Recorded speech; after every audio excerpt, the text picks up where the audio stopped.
Anthony Marks at Gardner-Webb University here with Figured Out Baseball. In this segment, we're going to talk about outfield defensive positioning. First, we're out here in right field. Beautiful turf field here. Great stadium that I feel like we got. But we're going to go over straight up for a right fielder in the outfield at Gardner-Webb University. I'm in line with second and third base. Right, I'm in a straight line with second and third base. That's straight up for our right fielder.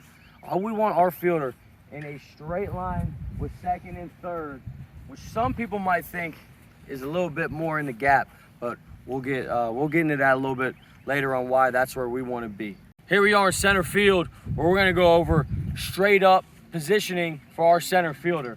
One thing that we tell our center fielders not to do here at Gardner-Webb is we don't want to be in a straight line with second base, the pitcher, and the batter. Because now I got a bunch of stuff going on in front of me and a bunch of stuff going on behind there with the catcher and the umpire, where it's going to be very hard for me to pick up the baseball at an elite time to where I can get an elite first step. And that's kind of what that's our goal here and what we're trying to do in center field and anything in the outfield is get a good jump off the bat as we can. And with all that traffic in front and behind, it's very hard. So whether our outfielders specifically, depending on who's hitting, it's up to those guys, we are offset slightly to the left or the right of the pitcher. And as you can see here, I'm slightly offset to the right, where home plate is in the middle of our two GW signs there.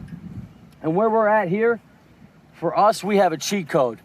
Me straight up to the right, if I'm in line with the Gardner-Webb logo, GW, I'm straight up, just slightly offset to the right of the bag, where I'm able to sneak past the pitcher and get myself a bird's eye view of the hitter and where he's gonna make contact with the baseball so that I can get a very good jump. And if I'm offset to the left, again, we have a cheat code here, which is kind of nice for our guys in center field, but now I'm on the left GW sign. And it gives me enough of a space to where there's no traffic and I'm able to get a great angle so I can see the point of contact, the contact that the header makes a little bit better with all that traffic of a pitcher, umpire, and a catcher.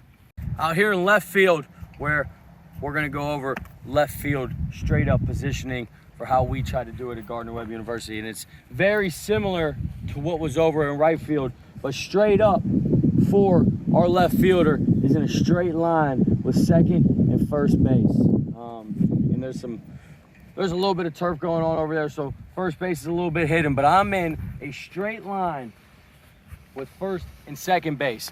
And one thing that does at every one of these positions out here in the outfield, it gives me a little comfort to where I know where home is. I know where home's at, because sometimes there's a lot of open space out here, and if I don't have a marker or something to bring me back to home me in, to make me get into my comfort zone in the outfield, do I know where I'm supposed to be at?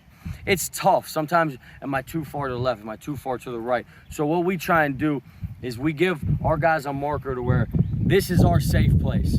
If I'm in a line with first and second base out here in left field, I'm in a good place. And I should feel comfortable being out here. This is where I take my reps every single day in batting practice, everything that we do. So, and it's similar. It's not something where some places, the same guy can run out to a spot in the dirt. Well, when you go on the road, that spot of dirt's not there. Now you're looking for it and you're looking all over the place. And there's just that comfort level of first and second, they never change. And if I'm in a straight line with first and second, no matter what field I go to, what level, little league, middle school, JV, high school, Division I, Division III, minor league, pro ball, first and second, they're in the same spot every time. So having a marker on the field for you that you know, if I can get to this place every time, I'm straight up, it definitely brings a little bit more comfort and confidence into you in the outfield.